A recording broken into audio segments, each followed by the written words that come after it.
సాధారణంగా ఒక ఫ్లాట్ నచ్చి డబ్బు మొత్తం చెల్లించి రిజిస్ట్రేషన్ కూడా జరిగాక ఆ ఫ్లాట్ ఆ యజమానికి కాకుండా మరొకరి అధ్యయనంలోకి వెళ్తే ఎలా ఉంటుంది? గన్నవరంలోని చంద్రిక అయోధ్య గ్రూప్ అపార్ట్మెంట్లలో ఫ్లాట్లు కొన్నవారి పరిస్థితి ఇలాగే ఉంది. ఓ సంస్థను నమ్మి ఆ సంస్థకు మొత్తం డబ్బు చెల్లించి రిజిస్ట్రేషన్ కూడా జరిగాక సదరు సంస్థ మాయమై గన్నవరం మాజీ ఎమ్మెల్యే వల్లభనేని వంశీమోహన్ అనుయాయుడు గుర్రం నాని రంగంలోకి దిగడం, యజమానిని తానే అని చెబుతూ డబ్బు డిమాండ్ చేస్తూ ఉండడం ఇప్పుడు వివాదాస్పదంగా మారింది. దీనిపై ఓ ఫ్లాట్ కొనుగోలుదారుడు మంత్రి నారా లోకేష్ కు ఫిర్యాదు చేయడంతో బాధితుల జాబితా బయటపడుతోంది.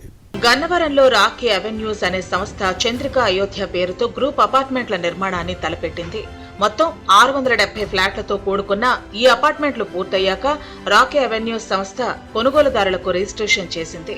ఫ్లాట్ పొజిషన్, ఆక్యుపెన్సీ సర్టిఫికెట్ ఇచ్చి తాళం ఇవ్వాల్సిన తరుణంలో సదరు సంస్థ అదృశ్యమైంది.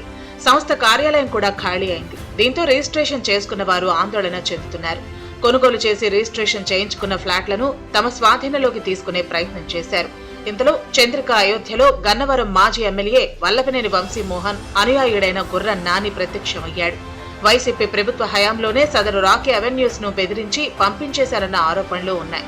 ఈ అనుమానాలను నిజం చేస్తూ గుర్రం నాని దీనిని టేక్ ఓవర్ చేసుకున్న విషయం బయటపడింది.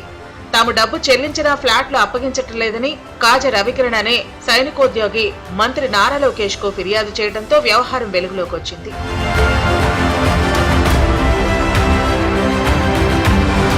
గతంలో టీడీపీ నాయకుడు కాసన్నేని రాజాపై దాడి కేసులో గుర్రం నాని నిందితుడిగా ఉన్నాడు. ప్రస్తుతం బెయిల్పై తిరుగుతున్నాడు. ఇలాంటి నాని చేతికి ఇంత పెద్ద బహుళ అంతస్తుల భవనాల సముదాయం ఎలా వచ్చిందన్నది ఇప్పుడు చర్చనీయాంశంగా మారింది. రాకీ అవెన్యూస్ అనే సంస్థ కొనుగోలుదారులకు ఎలాంటి సమాచారం ఇవ్వకుండా అదృశ్యం కావటం వెనక అనేక అనుమానాలు కలుగుతున్నాయి. వైసీపీ ప్రభుత్వ హయాంలోనే చంద్రిక అయోధ్య గుర్రం నాని చేతిలోకి వెళ్లిందని తెలుస్తోంది.